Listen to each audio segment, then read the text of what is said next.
Mr. Vice Mayor and members of the City Council, I wanted to be on for this item just because it is, they're all important items, I know, but this is an especially important item on our agenda this week and this year. As you recall, several weeks ago, I had the privilege to present to you and to the public a proposed American Rescue Plan Act framework and funding priorities. And in our meeting several weeks ago, I heard a lot of feedback, mostly support for the concepts and the categories laid out, but some specific recommendations about how the proposed plan might be amended. And today's action and accompanying letter, I hope is responsive to what you presented and what we heard from the community. Just to review very, very briefly, of course, the overall proposal is $112 million broken out over 2 years. And we divided it, I proposed that we divide it into several categories: small business and commercial corridor revitalization, with a significant emphasis on what I call clean and safe, what you call clean and safe, the community calls clean and safe, for all of our corridors, in addition to some specific targeted investments towards the corridors that they all need attention, but really need extra attention. We also put forward, that was $29 million, put forward $19 million, including $12 million from the ARP for youth workforce training and gang prevention, including a variety of the strategies that we are already employing, but to add to them, to invest $41 million in the implementation of our comprehensive homeless strategy.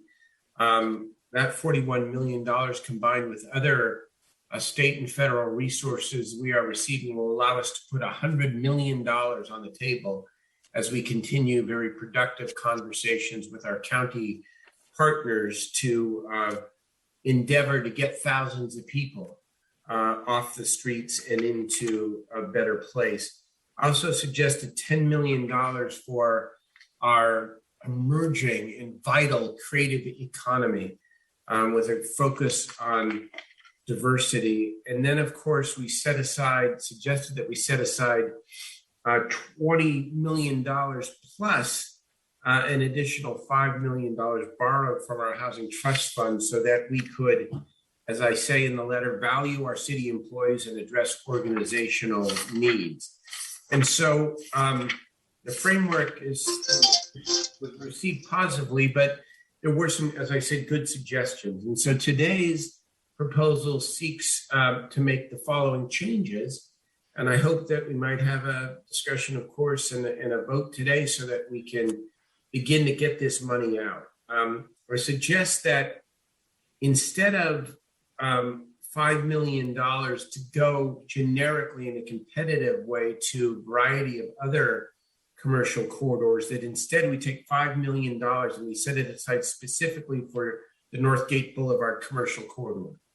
Councilmember Harris and the community have been vocal for a long time, and rightfully so, that this boulevard, a crucial part of our city, deserves focused attention. And I guess I've always believed, and I think this is consistent, that if we can't do everything in one effort, it's better to focus in a couple of areas and do it well than spread the money out too thin among too many areas and not have an impact. And so the $5 million to Northgate Boulevard is consistent with that. And of course, the $5 million towards Del Paso Boulevard in North Sacramento remains.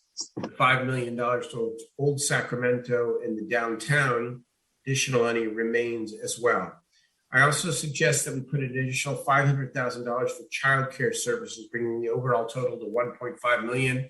I mean, childcare, I don't even need to make the argument. The way working men and women, mostly women, to go back to work and to have that opportunity to work, childcare is absolutely core. And even 1.5 million isn't enough, but it shows, I think, a further important commitment. An additional $500,000 for our local food banks. I mean, food, again, in addition to Councilmember Bang's work, setting up the task force and $1 million that will go towards that. Is $500,000 to be able to help our food banks directly, and we know that they need every bit of it and more. I also am responding positively to the request by two council members, I believe it, Vang and Chenier, Vice Mayor Chenier, that the city manager office track and report all youth-related expenditures across all funding categories, so we can clearly identify our youth investments. It's important, how we track this money, and not only account for it on the front end, but demonstrate the outcomes is crucial. An additional $300,000 for the Center for Workers' Rights, Councilmember Valenzuela and others. I know Fabrizio Sasso testified before us, and that's important that we continue this vital work on behalf of working men and women in Sacramento. And then, of course, the racial equity issue. And I know that we have both a long-term imperative, but also a near-term obligation to make sure that we are, in fact, applying a racial equity lens to everything we do here. And so the way that I sort of look at this is we have established the ad hoc committee. I asked that Councilmember Vang co-chair this with me.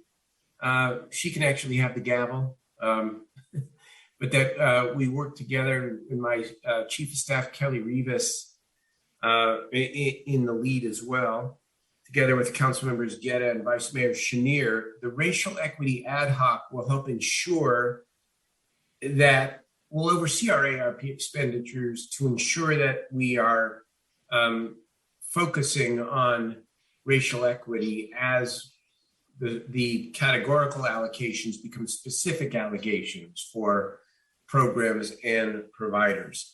The ad hoc will also work to develop a racial equity workshop for the full city council so that everybody, of course, can participate in this crucial work. And then we'll be the public reporting body as we go forward with our very important contract with Race Forward to establish a longer term and a more permanent way to evaluate and assess racial equity for everything that we do, whether it be budget, ordinance, law, practice, etc. And so those are the suggested changes here.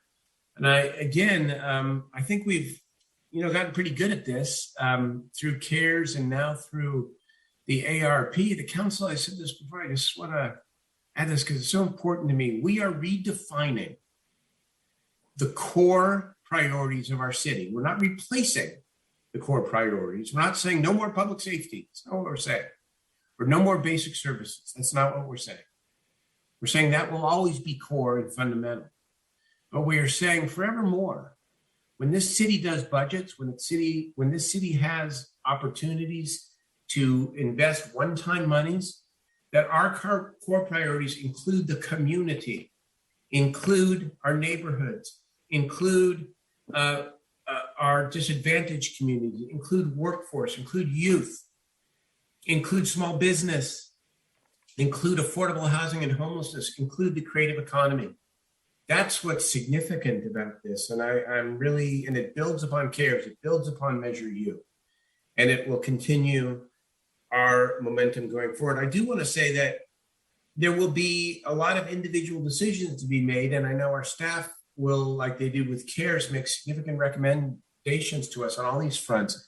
I do hope and believe that we're going to be able to cover a lot of ground and territory here. I know I generally don't have favorites, but I do think it is important to point out that there are some signature initiatives that we need to continue to pay attention to, whether it's the California Mobility Center, whether it's the Aggie Square project, whether it is the Opportunity Center through La Familia. We have to find a way to help seed at least the beginnings of the design phase with real money, so that that vital dream can become a reality. The same thing with the innovative cooking technology center that we want to build. Some call it the Walk Center, which was a key piece of our response of the work we did to pass the electrification ordinance, that we need to be on the forefront of developing the alternative technologies for our restaurateurs, our diverse restaurateurs, so that we are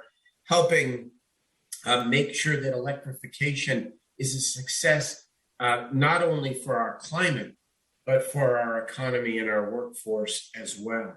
And so this is very, very exciting. And it's a great, great opportunity. And it may not be done, depending upon what happens in Washington, D.C. with Joe Manchin and the infrastructure bills. We're all following that very, very closely. I hope and believe that there will be tens of millions of dollars more for our city to be able to invest in these similar categories. So I just wanted to get online for a few moments here and present this, because it's really an important part of our work together this year. Thank you to all of you.